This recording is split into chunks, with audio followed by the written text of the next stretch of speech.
He knocked on her door with trembling hands and tear-filled eyes.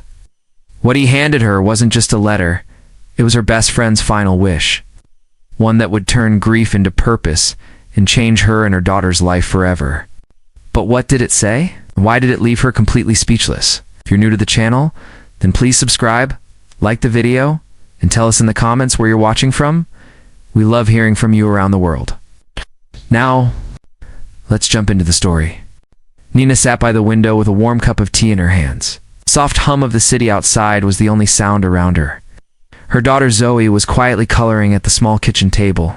It was one of those rare, peaceful evenings that felt like a gentle pause in life. It's the kind that made Nina feel calm for the first time all day. The smell of chamomile and cinnamon drifted through the room. The lamp on the table glowed softly, casting a golden light across the wooden floor.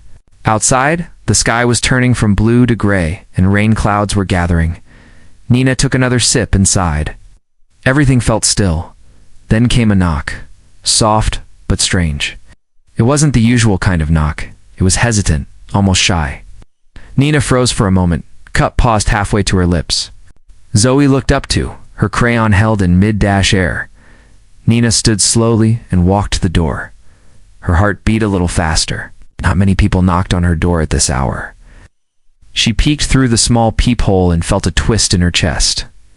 It was Owen, the man who lived down the hall, her neighbor. More importantly, he was the husband of Marina's closest friend in the building. But tonight, he looked different. Pale, tired, and somehow smaller. He stood there like someone who had been holding their breath for too long. Nina opened the door. "Owen," she said, surprised. "Is everything okay?" His eyes were red, as if he hadn't slept or had cried too much. He didn't meet her eyes right away. Instead, he looked down at something in his hand. A crumpled envelope. "Can I come in?" he asked quietly.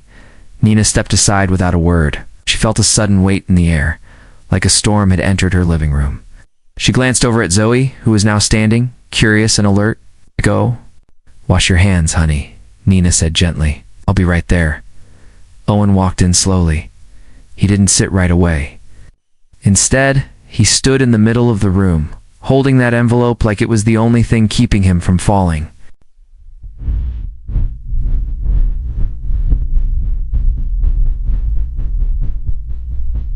Apart. Nina noticed how tightly he was gripping it. His knuckles were almost white.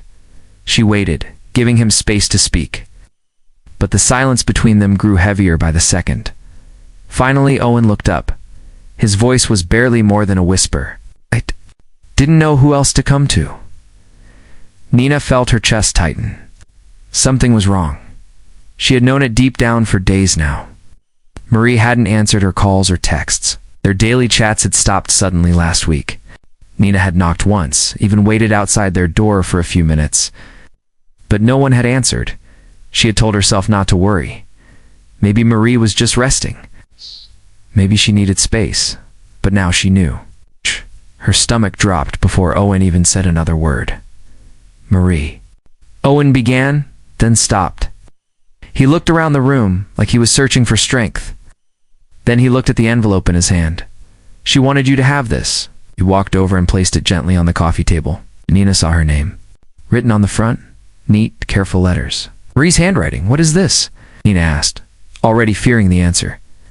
Owen sat down slowly, hands resting in his lap. "She wrote it a few days before." He paused again. Nina sat across from him, her hands now shaking slightly. Before she passed, Owen said at last, "Marie's gone, Nina." The words didn't make sense at first. They just hung in the air. Nina felt like the world around her had gone quiet. Even the city noises outside seemed to vanish. "What?" She whispered. "No. I didn't know she was that sick." "She didn't want anyone to worry," Owen said. "She didn't even want me to tell people how bad it had gotten. She said she didn't want pity." Nina covered her mouth with her hand. Tears welled in her eyes, but she couldn't speak. Memories of Marie filled her mind, laughing on the balcony, helping Zoe with homework, baking cookies late at night. How could she be gone? Owen wiped his face and looked at the envelope again. "She made me promise to bring this to you, to tell you in person. She said you were more than a friend." Nina reached out and touched the envelope with trembling fingers. It felt heavier than paper should. She didn't want to open it. Not yet. Not while everything still felt so unreal. "I don't know what to say," she whispered. "You don't have to say anything," Owen said. I needed to bring it to you. She wanted you to have it."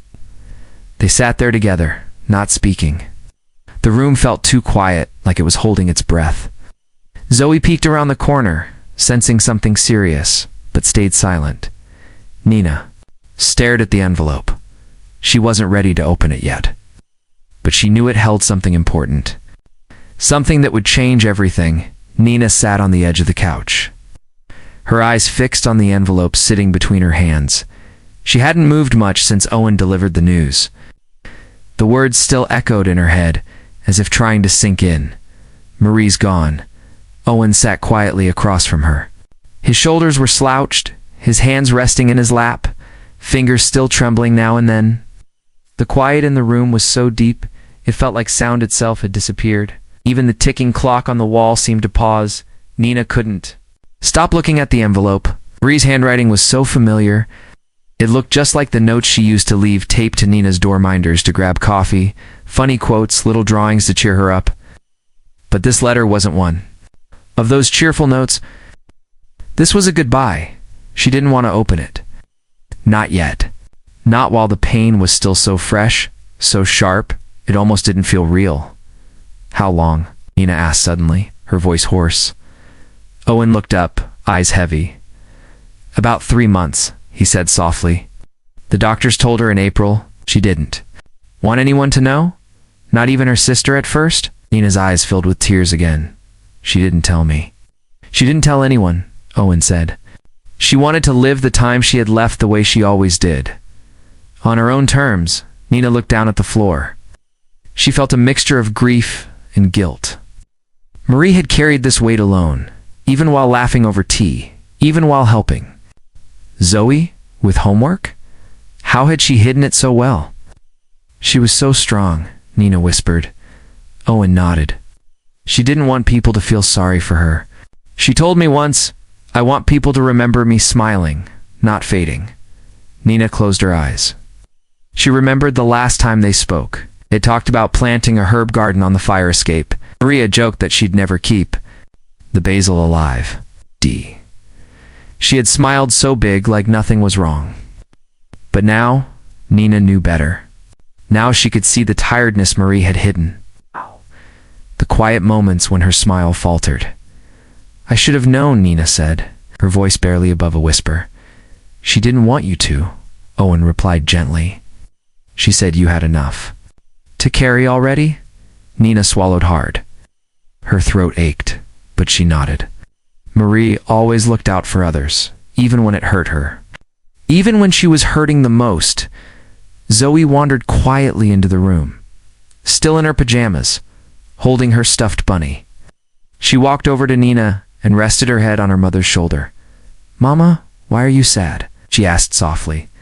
Nina wrapped an arm around her daughter. "Auntie Marie had to leave us," she said, choosing her words carefully. Zoe looked up, her eyes wide. "Where did she go?" Nina paused, holding back fresh tears. "She went to a place where she doesn't feel sick anymore. She's resting." Now, Zoe stayed quiet for a moment, then said, "Will she come back?" Nina kissed the top of her head. "No, sweetheart. But we'll always remember her. She'll always be with us in a way." Zoe nodded slowly, then sat down on the floor and started coloring again, her small shoulders hunched in quiet thought. Owen watched her for a moment, then reached into his jacket pocket. "There's something else," he said, pulling out a small silver key. "Marie wanted you to have this too." Nina looked at it confused. "What is it?" "It's the key to our house," he said. "She left something in her letter that you'll need it for." Nina stared at the key. Her heartbeat quickened again. "What do you mean?" Owen hesitated, then sighed.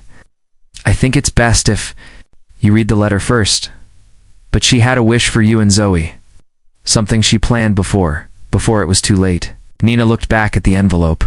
Her fingers ran over her name, tracing the loops of Marie's writing. Part of her still wasn't ready.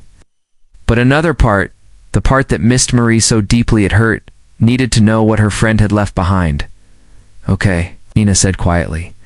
I'll read it, just not right now. Owen nodded. Take your time. She knew it would be hard. Nina glanced at the key again, shining softly in the light.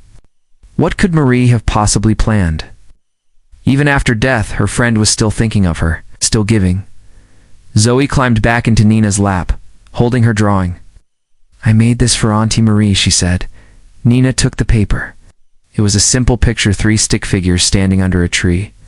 One had short curly hair like Nina, one had a ponytail like Marie, and the smallest one had Zoe's big smile. Above them was a sun and a rainbow. Nina smiled through her tears. She would have loved this. Owen stood slowly. I should let you rest, he said. Nina stood too and walked him to the door. Before he left, he looked at her and said, You meant everything to her, Nina. She wanted you to know that. Nina nodded, holding the envelope close again. I'll read it soon. Owen gave a small smile full of sadness and warmth, then turned and walked down the hall. Nina closed the door gently. She looked at the envelope. One more time, then placed it on the table next to the drawing. She wasn't ready yet, but soon she would be. The next morning, the sky was a soft gray, and a light rain tapped gently on the window. Nina sat alone at the kitchen table, the letter from Marie resting in front of her. She had not slept much. Her eyes were heavy, but her heart was heavier. Zoe was still asleep, her stuffed bunny tucked beside her. The apartment was quiet, except for the sound of rain and the hum of the refrigerator. Nina reached for the envelope with careful hands, as if it might break. She opened it slowly and unfolded the letter inside. The pages smelled faintly like lavender. Marie's handwriting flowed across the paper in her usual smooth style. Nina took a deep breath and began to read. Dear Nina, it began, If you're reading this, I'm no longer there to say these words out loud, but I want you to hear them all the same. Nina's eyes filled with tears, but she kept reading, one word at a time. You've been more than a neighbor to me. You've been family, sister I chose, and one I could never have lived without. I watched you raise Zoe with love and strength after everything you've been through. You gave so much to others, even when you had little to give. Nina paused and wiped her eyes. Her hands trembled, but she continued. I never told you how much you inspired me. You faced the world even when it felt impossible. You never complained. You just kept going. And you made me laugh even on the days when I thought I'd never smile again.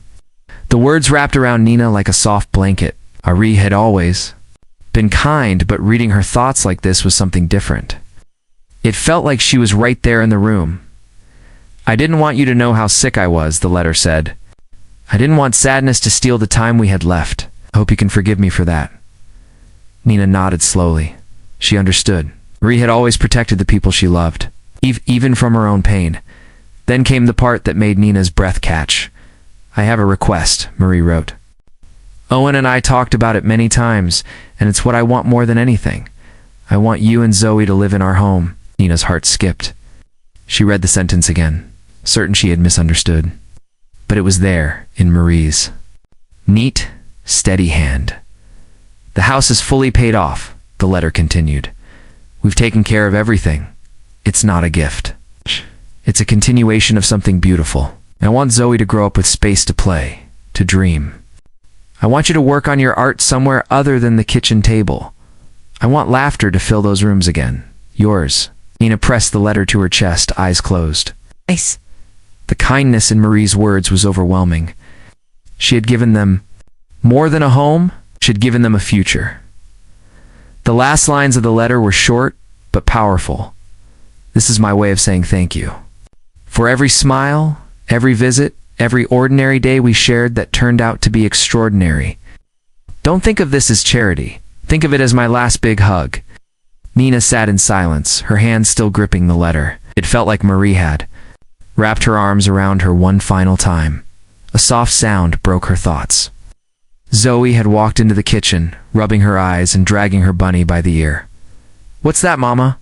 She asked, climbing into Nina's lap. Nina held her close. It's a letter from Auntie Marie, she said. Zoe looked at the letter with curiosity. Is she still in the sky? Nina smiled through her tears. Yes, sweetie. But she sent us something really special. What is it? Nina paused, unsure how to explain. She wants us to live in her house. Zoe's eyes lit up. The one with the garden. Yes, Nina said, brushing a curl from Zoe's cheek. She wants us to live there, to keep it filled with love. Zoe nodded like she understood. Can we paint my room purple? Nina laughed gently. If you want. Later that afternoon, Nina called Owen. He came by with a folder full of papers and a quiet smile. You read it? He asked softly. Nina nodded. He did. I still can't believe it. Owen looked around the apartment, then back at her. Marie believed in you, in both of you. She knew you'd take care of it, just like you took care of her. They sat down and talked for hours. Owen explained everything Marie had prepared. In advance paperwork, keys, even instructions for her favorite plants in the garden. It was all done with love and thoughtfulness. We'll take care of it, Nina promised. We'll take care of her home, I know, Owen said. That's why she chose you. By the end of the week, boxes were packed. Neighbors offered to help. Friends brought meals. Nina and Zoe stood at the door of their new home with a mix of sadness and joy in their hearts. When they stepped inside, it didn't feel like they were taking over someone else's space. It felt like coming home. The room still carried Marie's warmth. Her favorite books sat on the shelves. The wind chimes on the porch swayed gently, just as they always had. Nina placed the letter in a frame and set it on the mantel. This was the beginning of a new chapter. Not one without sorrow, but one filled with love, memory, and hope. A full year had passed since Nina and Zoe moved into Marie's home. The once quiet house now echoed with laughter, footsteps, and the sounds of everyday life. The living room was filled with crayons, books, and cozy blankets. The porch swing creaked gently in the evenings as Nina sipped tea and watched Zoe chase fireflies. What once felt like someone else's space had become their own. Marie's spirit lived in every corner of the house. Her favorite vase still sat by the window, always filled with fresh flowers. Her wind chimes danced in the breeze, making soft music that reminded Nina of the many times they had sat there together, sharing stories and laughter. Owen became a regular part of their life. He visited often, not out of obligation, but because he wanted to. He helped Zoe fix her bike, brought over groceries, and stayed for dinner on Thursdays. Zoe started calling him Uncle O, and he never corrected her. The connection between them grew quietly and naturally, like roots spreading under the soil. On the anniversary of Marie's passing, Nina decided to do something special. She wanted to honor her friend in a way that would continue her kindness and generosity. She came up with an idea that made her heart feel full: a community garden, in Marie's name, built right in the side yard of the house. With Owen's help and the support of neighbors, Nina began planning. They cleared the space, built garden beds, and gathered donations. People offered seeds, tools, and time. They painted signs and built a little bench under the old oak tree. Children helped paint colorful rocks to place around the garden paths. The garden was named Marie's Patch, and the goal was simple: to grow food and flowers for local families, especially single parents like Nina once was. Anyone who needed help could come pick herbs, vegetables, or simply sit in the quiet space and feel some peace. On the day of the garden's opening, the yard buzzed with joy. Families brought food to share, kids ran around with watering cans, and music played from a small speaker in the window. The sun was warm, the breeze gentle, and for the first time in a long time, Nina felt something close to complete. Owen set up a small stage, a wooden crate, with a blanket over it. He handed Nina the microphone and gave her an encouraging nod. Nina stepped up, holding the framed letter Marie had written her. Her hands trembled slightly, but her voice was strong. 1 year ago, she began. I sat in my apartment holding this letter, not ready to open it. When I did, everything changed. Marie gave me and Zoe more than just a house. She gave us hope, safety, and a reminder that love doesn't end when someone is gone. People listened quietly, some with tears in their eyes, others with soft smiles. Marie believed in helping others, Nina continued. She believed in second chances and fresh starts. This garden is here because of her. It's not just for growing food. It's for growing kindness, connection, and community. When she stepped down, people clapped gently. Leah, a mother of two who had just moved into the neighborhood, came forward with a tray of fresh muffins and hugged Nina tightly. "Thank you," Leah whispered. "I didn't know anyone when we moved here. Now I feel like I belong." Nina smiled through her tears. That's exactly what Marie wanted. After the speeches, everyone joined. In planting the first round of seeds, Zoe placed the first sunflower sprout into the soil, patting the earth gently around it. Owen helped her water it, his arm around her shoulder. "She would have loved this," Owen said quietly to Nina. "She does love this," Nina replied. "I feel her everywhere." As the day turned into evening, fairy lights strung across. The yard began to glow. Families stayed to share stories and food. Kids danced in the grass, their laughter rising into the night air. It wasn't loud or fancy, but it was perfect. Later, Nina sat on the porch swing, watching the lights twinkle. In the garden, Zoe was asleep upstairs, worn out from the excitement. Owen joined her with 2 cups of tea. "We did something good," he said, passing her a cup. "We did," Nina agreed, but Marie started it. Owen nodded. "She just needed us to finish it." They sat in comfortable silence, the kind that comes when nothing needs to be said. The chimes on the porch sang gently in the wind. Somewhere in the garden, a bird called out before settling into its nest. Nina leaned her head on Owen's shoulder, her heart calm. She looked out over the garden, where green things were just beginning to grow. She thought of Marie, her laugh, her kindness, her letter, and smiled. This wasn't just a tribute. It was a promise. Every flower that bloomed, every vegetable picked, every smile shared among neighbors, it all carried Marie's love forward. The house had become a home again, not because of its walls, but because of the people inside and the memories they held on to.